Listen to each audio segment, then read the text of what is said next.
ශුද්‍රජීවිගේ හිතකර බලපෑම් වල ක්‍රියාශ්‍රිත නිෂ්පාදනය යටතේ අපේ විෂය නිර්දේශයේ සාකච්ඡා කරනවා යෝගට් නිෂ්පාදනය ගැන. මේක දුවලා පුතාලට ඉගෙන ගත්තට පස්සේ ගෙදරදි කරන්නත් පුළුවන්. මමත් හදලා තියෙනවා. පුතාලටත් ගෙදරදි මේක කරන්න පුළුවන්.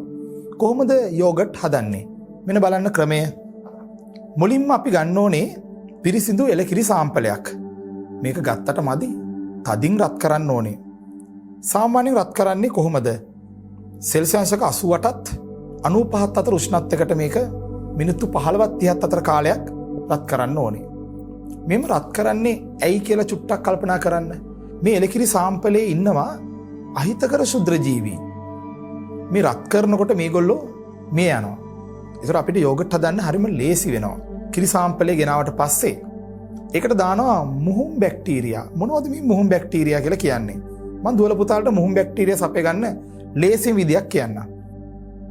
පුතාලා ගේන්න ගෙදරට කඩේ තියෙන යෝගට් එකක්. ඒ සාමාන්‍යයෙන් කඩේ තියෙන යෝගට් වල මුහුම් බැක්ටීරියා ඉන්නවා. ඉතින් අපි කරන්නේ අපි හදාගත්ත අර කිරි මිශ්‍රණයට මුහුම් යෝගට් ස්වල්පයක් එකතු කරනවා.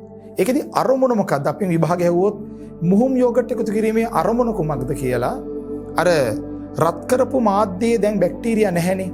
ඔවුන් මිය ගියා. මුහුම් බැක්ටීරියා එකතු කරන්නේ නැත්නම් හිතකර බැක්ටීරියා එකතු කරන්නේ අපේ යෝගට් නිෂ්පාදනය ටිකක් වේගවත් කරන්න.